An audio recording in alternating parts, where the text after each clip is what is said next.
Vanakkam, Namaste, and welcome from Vaitishwaran Koil in Tamil Nadu in the south of India. I'm very happy and honored to interview today a very special person. He's one of the priests here. His name is Archaka Kalyana Sundaram, and he's willing to share his wisdom for us. And I'm going to ask him many questions for you to know more about what the life of a priest looks like and how the ceremonies work that are being performed for you. So welcome, வணக்கம். Mr. Kalyana Sundaram. Thank you.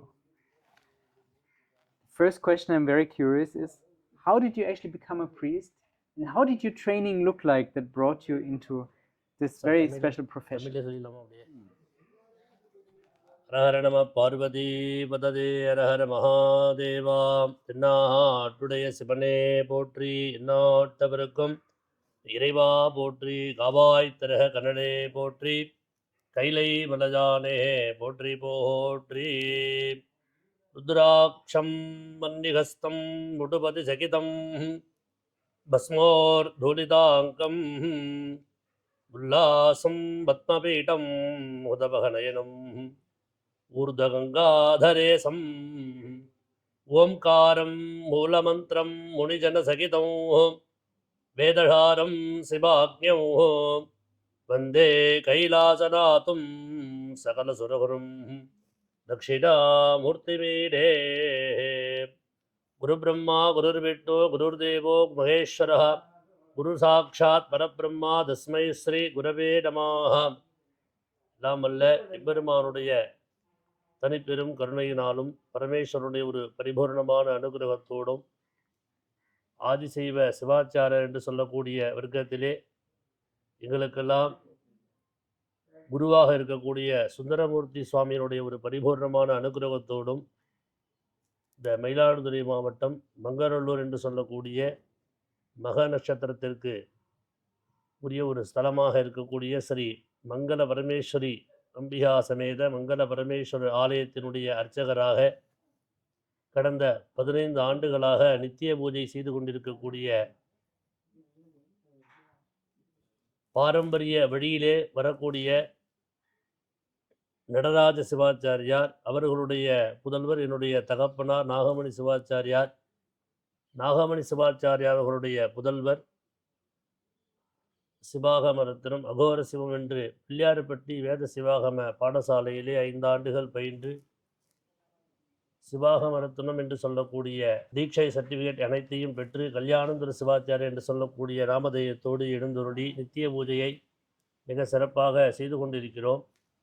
என்னுடைய 16 வயது முதல் இந்த தொடர்ச்சியாக பூஜை முறைகளை செய்து கொண்டு பல ஆலயங்கள் ஆகம முறைப்படி கும்பாபிஷேகங்கள் எல்லாம் செய்து கொண்டும் பல பரிகார ஹோமங்கள் எல்லாம் செய்து கொண்டும் இறைவனுக்கு 4 காலம் பூஜை செய்து இறை வழிபாடை தொடர்ச்சியாக பாரம்பரிய முறைப்படி செய்து கொண்டிருக்கிறோம்.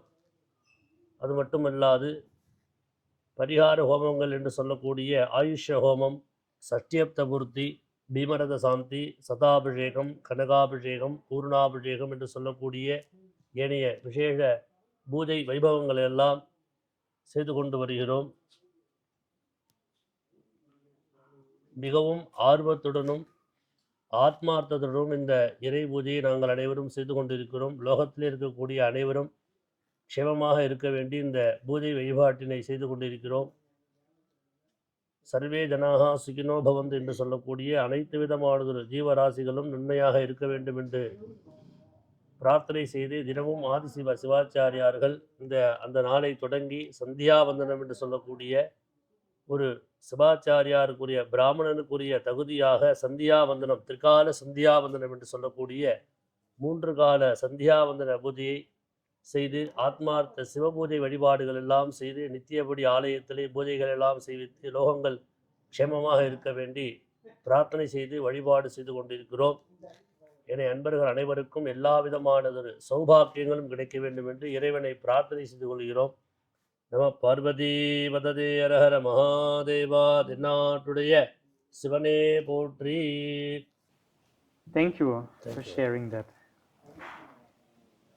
And I'm curious, in your training, what was your relationship like with your teachers, and how do you feel about them now when you remember நம பார்வதீபதே ஹர மகாதேவாம். பாரம்பரிய முறைப்படி தொடர்ந்து 5 தலைமுறையாக நித்திய பூஜை என்று சொல்லக்கூடிய இந்த சிவாலயங்கள் பூஜை வழிபாடை தொடர்ச்சியாக செய்து கொண்டு வருகிறோம்.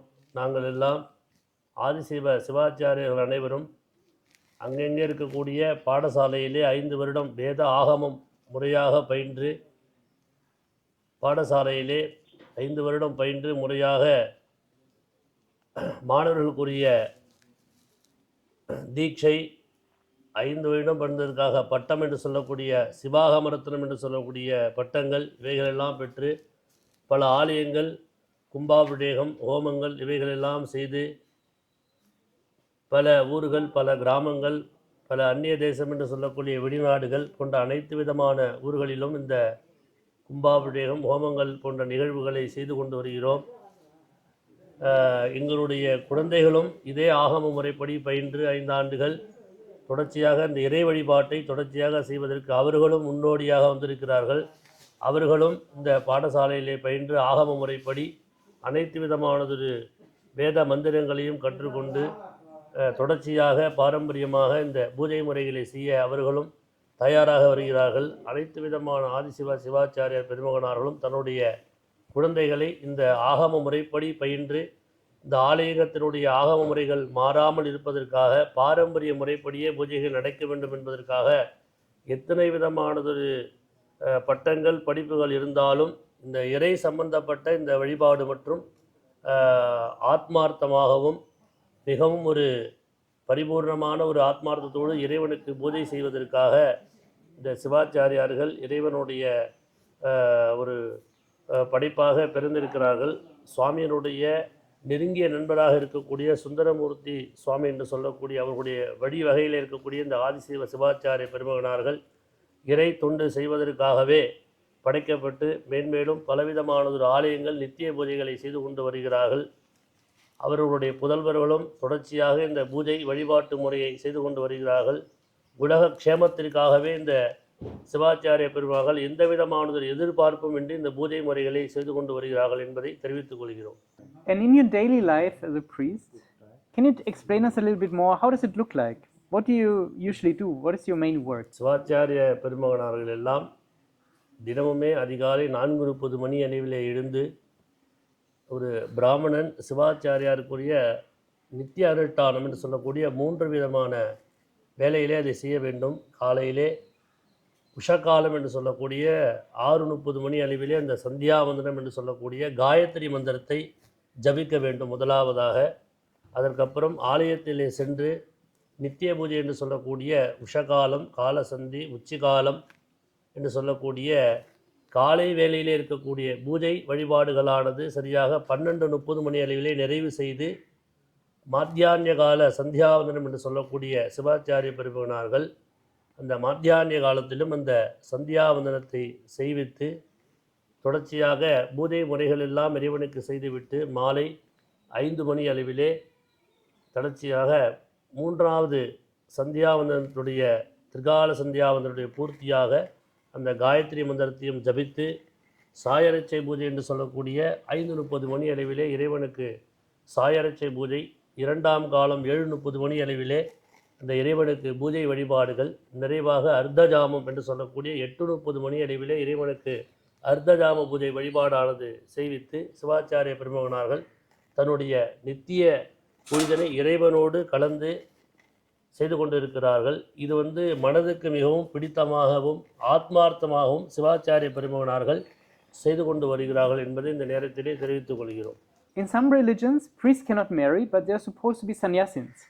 How is it in your tradition? Can priests marry or not? Or do they have a choice? Like, how does it look like? ஆதிசிவ சிவாச்சாரியார்கள் அனைவரும் கிரகஸ்தன் என்று சொல்லக்கூடிய விவாகம் நடந்து இந்த ஆலயத்திற்கு நித்திய பூஜை செய்ய வேண்டும் என்பது சாஸ்திரம். அந்த விவாகம் நடந்தால்தான் அந்த பூஜைக்குரிய தகுதியை அந்த சிவாச்சாரிய பெருமகனார்கள் எல்லாம் பெறுகிறார்கள். ஏனென்றால் அந்த பஞ்சகச்சம் என்று சொல்லக்கூடிய அந்த சிவாச்சாரியர்கள் அணியக்கூடிய வஸ்திரமானது பஞ்சகச்சம் முறையாக அணிந்து அந்த சிவபூஜை இவைகளுக்கெல்லாம் அந்த அக்னியிலே உட்கார்ந்து யாகம் செய்வதற்கும் விவாகம் நடந்தால்தான் அந்த பலன் என்பது உண்டு. ஆகையினாலே சிவாச்சாரிய பெருமகனார்கள் சந்நியாச முறையிலே இருந்து பூஜை செய்ய வேண்டும் என்பது இங்கு ஒரு சாத்தியமான விஷயம் அல்ல. விவாகம் நடந்து நித்திய பூஜையை அவர்கள் சிறப்பாக செய்ய வேண்டும். அதற்குரிய அக்னிகள் எல்லாம் இருக்குது. இந்த விவாகம் நடந்தால் அதுக்குரிய அக்னிகள் இருக்குது. அந்த அக்னிகளோடு சேர்ந்து தான் அந்த பூஜை முறைகளை செய்ய வேண்டும். பொதுவாக கும்பாபிஷேகத்திலே யாகத்திலே அமரக்கூடியதற்கு விவாகம் நடந்தால்தான் அந்த யாகத்திலே உட்கார வேண்டும் என்பது ஒரு சாஸ்திரம் உண்டு. பிரம்மச்சாரியாக அமர்வதற்கு அங்கு இடமில்லை, சாஸ்திரத்திலும் இடமில்லை.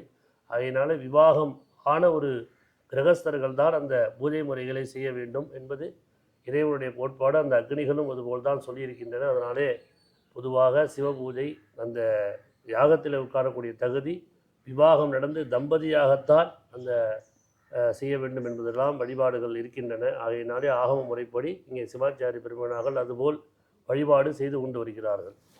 And as a priest, you also marry other people.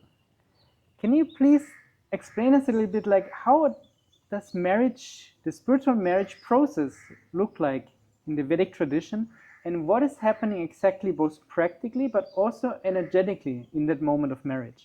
நம பார்வதி பதஜேர மகாதேவா. இந்த ஹோமங்கள் என்று சொல்லக்கூடியதில் நிறைய விதமான ஹோமங்கள் உண்டு. கணபதி ஹோமம், லக்ஷ்மி ஹோமம், நவகிரக ஹோமம், தன்வந்திரி ஹோமம், ஆயுஷ்ய ஹோமம், மிருத்யுஞ்சய ஹோமம், சஷ்டியப்த பூர்த்தி, பீமரத சாந்தி, சதாபிஷேகம், கனகாபிஷேகம், பூர்ணாபிஷேகம், சுயம்பரா கலா பார்வதி ஹோமம், சந்தான கோபால புத்திர ஹோமம். இந்த சந்தான கோபால புத்திர ஹோமம் குழந்தை இல்லாதவாளுக்கு குழந்தைக்காக பண்ணக்கூடியது சந்தான கோபால புத்திர ஹோமம். அடுத்ததாக சுயம்பரா கலா பார்வதி ஹோமம், அதாவது திருமணம் நடக்காத ஆணுக்கோ அல்லது பெண்ணுக்கோ ஜாதகத்திலே பிரதிபந்தக தோஷம் அப்படின்னு சொல்லக்கூடிய தோஷங்கள்லாம் உருவாகும். அப்போ இந்த ஹோமங்கள் பண்ணி இந்த கலசங்கள் அவளுக்கு அபிஷேகம் பண்ணோன்னே அவளுக்கு அந்த விவாகம் என்பது அது விரைவிலே நடைபெறும் என்பது ஆகமத்தில் இருக்கக்கூடிய ஒரு விஷயம். அதுபோன்று நம்ம நிறைய ஹோமங்கள்லாம் பண்ணியிருக்கோம். அதுமாரி நிறைய பக்த மகர்கள்லாம் வந்திருக்காங்க. அவங்களுக்கெல்லாம் நம்ம ஹோமம் பண்ணி அவளுக்கு அந்த கலசத்தை அபிஷேகம் பண்ணியிருக்கோம். ஒரு 48 தினங்களில் அவளுக்கு அந்த கல்யாணங்கிறது நிச்சயமாகி அவளுக்கு ஊர்ஜிதமாகிடும். அது சுவாமியினுடைய அனுகிரகம். அதுபோல் உடல்நிலை சரியில்லாதவாளுக்கு மிருத்யுஞ்சய ஹோமம், ஆயுஷ்ய ஹோமம், அந்த தீராத ஏதோ ஒரு உடம்புல வியாதி இருக்குது அப்படின்னா அதை நிவர்த்தி ஆகணும்னா சுவாமிகிட்ட பிரார்த்தனை பண்ணி அந்த ஹோமங்கள் பண்ணி அவளுக்கு அந்த அபிஷேகம், அவளுக்கு அந்த கலசம் அபிஷேகம் பண்ணுறோம். அப்போ அவளுக்கு அந்த பலன் கிடைக்கிறது.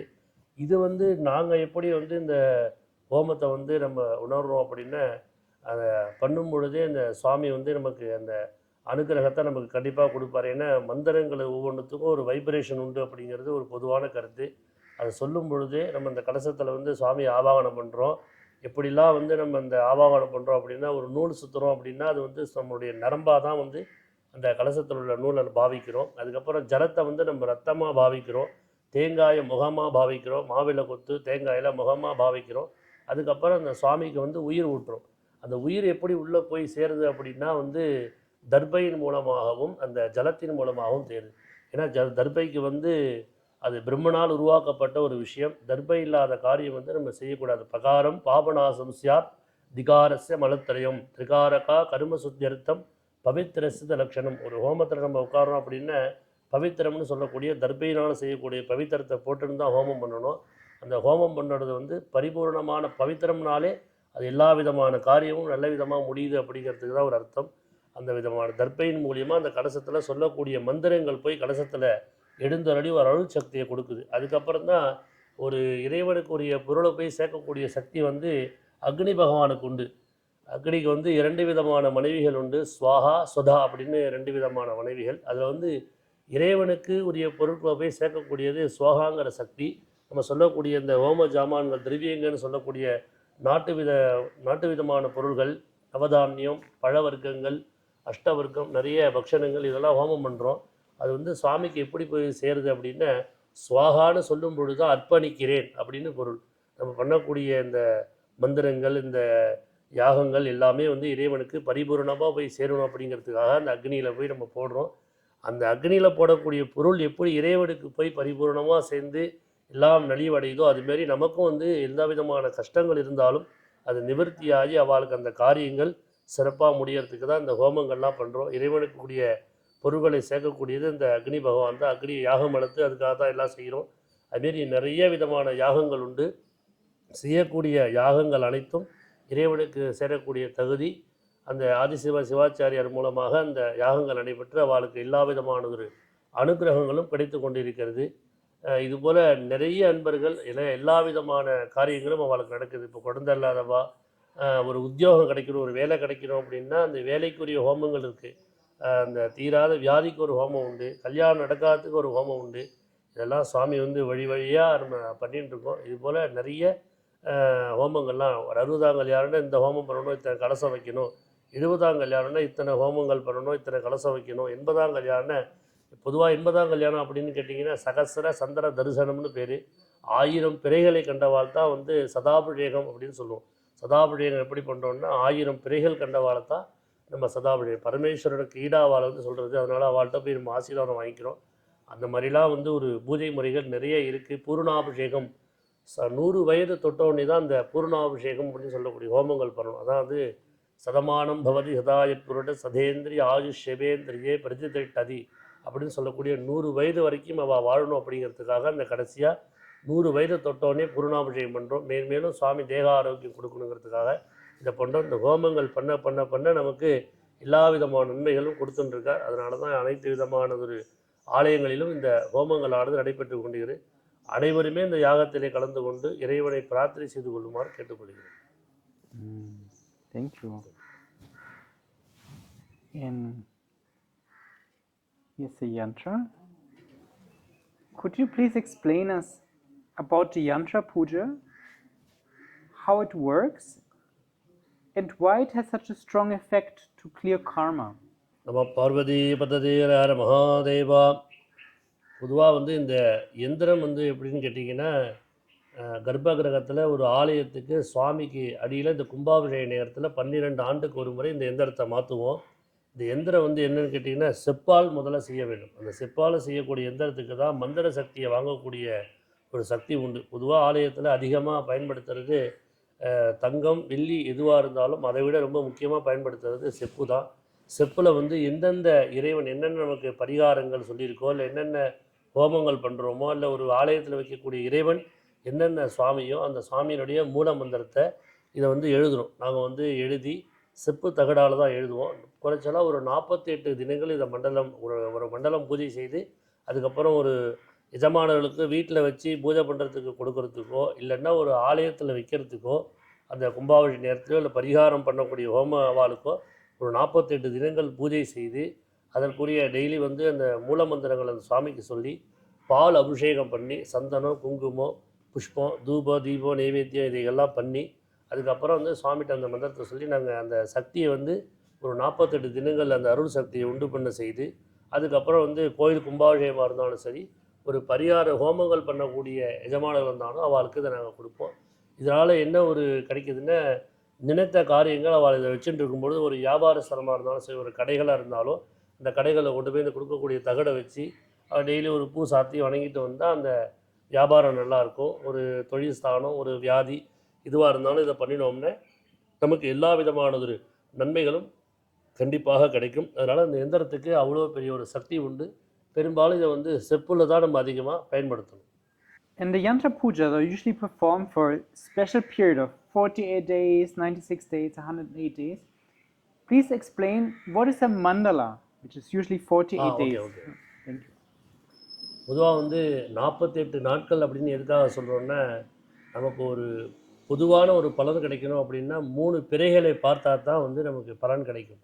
நமக்கு ஏதோ ஒரு நம்ம வீட்டில் ஒரு அசம்பாவிதங்கள் நடந்தாலோ இல்லை வேறு ஏதோ ஒரு தோஷங்கள் நமக்கு ஏற்பட்டாலும் அதனுடைய பலன் எப்போ நமக்கு கிடைக்கும் அப்படின்னா ஒரு 48 தினங்கள் ஆகணும். 3 பிறைகள், 2 அமாவாசை ஒரு பௌர்ணமி, இல்லை 2 பௌர்ணமி ஒரு அமாவாசை, ஏதோ ஒன்று நம்ம பார்க்கணும். அதை பார்த்தா தான் அது போகும். அதுக்காக தான் அந்த திரிபக்ஷம்னு பேர். 3 பக்ஷம் சேர்ந்தது தான் வந்து மண்டலம்னு சொல்கிறது. அது 45 தினங்கள் பொதுவான கணக்கு. ஆனால் ஒத்தப்படையில் முடிக்கக்கூடாதுங்கிறது ஒரு சாஸ்திரம். அதனால தான் 48ஆக நம்ம அதை பெருக்கியிருக்கோம். அதுக்காகத்தான் வந்து இந்த 48 தினங்கள் வந்து நம்ம பூஜை பண்ணுறோம். அந்த 3 பக்ஷம் கண்டிப்பாக அதுக்குள்ளே வந்துடும். அதுலேருந்து 3ஆம் நாளை வச்சு நம்ம பூஜை பண்ணோம்னா நமக்கும் பலன் உண்டு, இந்த எந்திரத்துக்கும் பலன் உண்டு. இதுக்கப்புறம் இது மேலும் அபிவிருத்தியாக போகிறதும் நல்லது தான். இப்போ 48 தினங்கள்ங்கிறது பேசிக்கு. அதுக்கப்புறம் நம்ம 96 நாள் எவ்வளோக்கு எவ்வளோ நாட்கள் அதிகமாக இதை வந்து நம்ம பூஜையில் வைக்கிறோமோ அவ்வளோக்கு எவ்வளோன்னு ஒரு பலன் உண்டு. அந்த மண்டலம்னு உருவானதுக்கு முதல் ரீசனே வந்து இதுதான். 3 பட்சம் பார்க்கணும். இதை பார்த்தோம்னா தான் நமக்கு வந்து அந்த பரிபூர்ணமான அருள் உண்டு. அந்த எந்திர சக்தியும் நமக்கு கிடைக்குங்கிறது இதோடைய சாஸ்திரம். Can you please explain us more about the yantra? So it's a copper plate, but what is inscribed on the copper plate? And what are the different powders that are on top of it? And also, can we remove them or should they stay there? பொதுவாக வந்து இந்த எந்திரங்கள் வந்து நம்ம மூலமந்திரங்கள் எழுதி தான் வந்து அந்த பூஜைக்கு நம்ம வைப்போம். அப்படி எழுதி அது 47 தினங்கள் 96 100 இப்படி எவ்வளவு நாட்கள் போனாலும் அந்த எந்திரம் வந்து எந்த ஒரு சூழ்நிலை இருந்தாலும் நம்ம அதை வந்து பொதுவாக வந்து நம்ம எடுத்து அதை வாஷ் பண்ணக்கூடாது. ஏன்னா வந்து மந்திரங்கள் அதிகமாக சொல்லியிருக்கிறதுனால அதை வந்து நம்ம எதுவும் பண்ணக்கூடாது. நம்ம சாதாரணமாக அதை வந்து புஷ்பம் சாத்தி சந்தன குங்குமம் வச்சு தூபதீப நைவேத்தியம் பண்ணி நம்ம வைக்கணுமே தவிர அதை நம்ம வந்து எடுத்து க்ளீனிங் பண்ணுறது அந்த மாதிரி இதெல்லாம் இல்லாமல் அது இறைவனுடைய அந்த பூஜை அறையிலே அதை வச்சு நம்ம வழிபாடு செஞ்சுட்டே வந்தோம்னா அது எவ்வளோ ஆண்டுகள் இருக்கோ அதுக்கு அவ்வளோ ஆண்டுகள் இருக்கிறதுக்கு ஒரு பலன் உண்டு. நம்ம கும்பாவளிலேயே நம்ம 12 ஆண்டுக்கு ஒரு முறை எந்திரங்கள் மாற்றினாலும் அந்த பழைய எந்திரத்தை நம்ம மறுபடியும் அதே சுவாமியினுடைய அடியில் வச்சு இந்த புதுசாக உள்ள எந்திரத்தையும் நம்ம வச்சு தான் கும்பாவளியை பண்ண போகிறோம். அதனால் இந்த எந்திரங்கிறது ஒரு இறை சம்மந்தப்பட்ட விஷயங்கிறதுனால அதை நம்ம மற்ற பொருள்கள் மாதிரி இதை நம்ம யூஸ் பண்ணக்கூடாது. ஒரு பயபக்தியோடு யூஸ் பண்ணி சுவாமியை பிரார்த்தனை பண்ணி டெய்லி பூஜை பண்ணி அதை நம்ம வச்சுக்கணும். அதனால் அதை வாஷ் பண்ணணும் அப்படிங்கிற அவசியம் கிடையாது. அதனால் தோஷங்களும் நமக்கு கிடையாது. And you're wearing a beautiful Rudraksha seed here. Please explain more about the meaning and the power of Rudraksha. Sadashiva சமாரம்பாம் ஸ்ரீகண்டாச்சாரிய மத்தியமாம் அஸ்மதாச்சாரிய பரியந்தாம் வந்தே குரு பரம்பரா.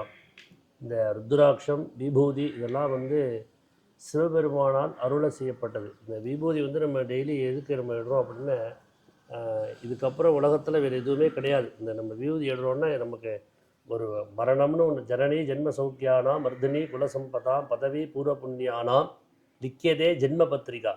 ஜனனம்னு ஒன்று உண்டா இருந்ததுன்னா மரணம்ங்கிறது ஒன்று உண்டு.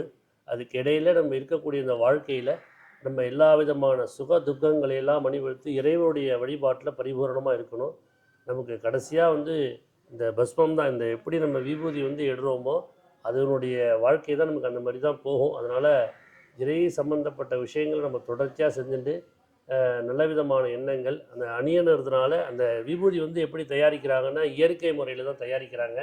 அது நம்ம நெத்தியில் இடுறதுனால நமக்கு வியாதிகள் பொதுவாக போகுது. சுவாமியினுடைய அனுகிரகம் நமக்கு கிடைக்கிது. நமக்கு வந்து நம்ம உடம்புல எல்லா விதமான பாகங்களும் உண்டு. நம்ம வந்து அநாகதே விசுத்தம் மூலாதாரம் மணிப்பூரகம் டமரும் அப்படின்னு நிறைய தேகங்கள்லாம் நம்ம உடம்புல உண்டு.